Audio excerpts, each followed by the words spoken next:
Between the fog-shrouded nights of December 1968 and October 1969, an enigmatic serial killer prowled the San Francisco Bay Area, executing 5 confirmed murders with chilling precision while taunting authorities and the public through a series of cryptic letters, ciphers, and symbols that promised more victims and dared detectives to unmask him, creating one of America's most infamous unsolved cases that has inspired books, films, and endless amateur sleuthing, yet remains unresolved despite advanced DNA efforts as recently as 2025.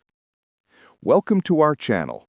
Tonight, we delve into the Zodiac Killer's reign of terror, reconstructing the verified timeline of attacks, analyzing his bizarre communications, and exploring the leading suspects and theories based solely on declassified police reports, FBI files, cipher decryptions, and the latest forensic reviews from sources like the San Francisco Police Department and the California Department of Justice. Let us start with the first confirmed strike that shattered the quiet of Northern California and set the stage for a mystery that endures over half a century later. On December 20, 1968, high school sweethearts David Arthur Faraday, aged 17, and Betty Lou Jensen, aged 16, parked their Rambler station wagon on a secluded stretch of Lake Herman Road in Benicia for a date night, only to be approached by an unknown assailant who fired multiple shots from a .22 caliber pistol, killing Faraday instantly with a head wound, and Jensen as she fled, striking her 5 times in the back. 6 months later, on the night of July 4, 1969, 22-year-old Darlene Elizabeth Farron and her 19-year-old companion Michael Renaud Mageau pulled into the parking lot of Blue Rock Springs Park in Vallejo for a late-night chat, when a man in a brown car drove up, shone a flashlight in their faces, and unleashed a barrage from a 9mm Luger, mortally wounding Farron and leaving Mageau gravely injured in the jaw, leg, and arm, though he survived to provide a vague description of a stocky, brown-haired attacker in his late 20s or early 30s. Shortly after midnight on July 5, the killer phoned the Vallejo Police Department from a payphone, calmly claiming responsibility for the Blue Rock Springs shooting and the Lake Herman Road murders, ending with a chilling goodbye. The Zodiac's violence escalated on September 27, 1969, when college students Brian Calvin Hartnell, age 20, and Cecilia Ann Shepard, age 22, picnicked on a remote peninsula at Lake Berryessa in Naca County. The killer, dressed in a black executioner's hood emblazoned with a white cross circle symbol over his chest, bound them with pre-cut plastic clothesline before stabbing them repeatedly with a 12-inch bayonet-style knife, inflicting 10 wounds on Shepard, who died 2 days later, and 6 on Hartnell, who survived and recounted the assailant's emotionless demeanor and cryptic mutterings about being an escaped convict from Montana. The final confirmed murder occurred on October 11, 1969, when 29-year-old cab driver Paul Lee Stein picked up a passenger in San Francisco's Presidio Heights, only to be shot point-blank in the head with a 9mm pistol. The killer tore a swatch from Stein's bloodied shirt, stole his wallet and keys, and fled on foot, leaving fingerprints and glove fragments that have been analyzed repeatedly without a match. Beyond these attacks, the Zodiac claimed responsibility for additional crimes, including the 1966 stabbing of Cherie Jo Bates in Riverside and the 1970 abduction of Kathleen Johns, who escaped after the man drove her around aimlessly. But these links remain unconfirmed by authorities. What truly immortalized the Zodiac was his barrage of communications to newspapers and police, beginning on July 31, 1969, when he mailed 3 nearly identical letters to the Vallejo Times-Herald, San Francisco Examiner, and San Francisco Chronicle, each containing a third of a 408-symbol cipher, and boasting of the murders while demanding front-page publication. The cipher, solved a week later by a high school teacher and his wife, revealed a rambling message about collecting slaves for the afterlife and enjoying killing more than wild game. On August 4, 1969, he sent a letter to the Examiner introducing himself as the Zodiac and providing unreleased details to prove his authenticity.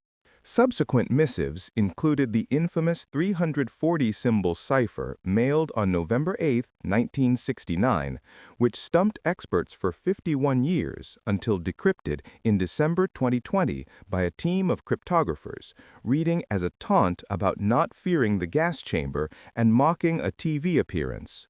A short 13-symbol cipher from April 20, 1970, possibly spelling out his name but still unsolved, and a 32-symbol cipher from June 26, 1970, linked to a map and a threatened bomb that was never detonated. Letters continued sporadically until at least January 1974, with the Zodiac claiming 37 victims, enclosing bomb diagrams, quoting movie lines, and signing off with his crossed circle symbol, though a 1978 letter is considered a hoax by some analysts. Now, let us examine the three prevailing theories that have guided investigations for decades, each supported by circumstantial evidence rather than definitive proof. The first theory posits a lone, highly intelligent psychopath with military or law enforcement ties, given the precise shootings, knot-tying skills, and cryptographic knowledge reminiscent of naval code training. Behavioral profiles suggest a white male in his 30s or 40s at the time, socially isolated yet articulate, possibly inspired by Pulp Fiction or films like The Most Dangerous Game. The second theory explores organized crime or cult involvement, fueled by the Zodiac's afterlife slave references and the ritualistic elements at Lake Berryessa, though no concrete links to groups like the Manson family have emerged. The third and most scrutinized theory revolves around named suspects, foremost among them Arthur Leigh Allen, a convicted child molester and former school teacher who wore a Zodiac brand watch with the cross-circle symbol, owned the same caliber weapons, and was identified by survivor Majot in a lineup, yet multiple searches of his Vallejo home yielded no smoking gun, and he died in 1992 without charges. Other candidates include Gary Francis Post, named in 2021 by the Casebreakers Group based on anagram evidence and scars matching witness descriptions, though the FBI dismissed it as unsubstantiated. Lawrence Kane, linked by a cipher solution and a victim's sister, and Paul Doerr, proposed in a 2022 book for his interest in cryptography and true crime. Advancing through the years of fruitless pursuit, key milestones include the 1971 shift to FBI involvement for interstate mail threats, the 2007 reactivation by San Francisco police after a period of inactivity, the 2018 use of genetic genealogy on envelopes that produced distant familial matches but no identity, and in 2025, a renewed push by the California Department of Justice to retest Bloody Shirt fragments with advanced proteomics, though no breakthroughs have been announced as of November. 4 fundamental obstacles explain why the Zodiac evades justice after 57 years. First, the lack of DNA from the killer himself, with only partial profiles from licked stamps that may belong to postal workers. Second, contaminated crime scenes from the era's limited forensic protocols. Third, the sheer volume of over 2,000 tips and false confessions that overwhelmed resources. And fourth, the killer's deliberate misspellings and red herrings that muddied psychological profiles. Today, the Zodiac's cross-circle symbol adorns memorial plaques at the original crime sites where amateur investigators still gather on anniversaries, refusing to let the victims fade into obscurity. Somewhere, if he lived into old age, the Zodiac or his confidant may still hold the final cipher key, and an overlooked family album or attic box could crack the case. If you recognize a handwriting sample, a vintage watch, or a story from the 1960s Bay Area, contact the FBI's Zodiac tip line anonymously at tips.fbi.gov. Even a faded memory might decode the shadows. What suspect or theory do you find most convincing after all these clues? Share your evidence-backed ideas in the comments below. We'll pin the sharpest analyses. Next week, we explore another enigma from the archives. Subscribe, hit the bell, and join us as we chase the truth through history's coldest cases.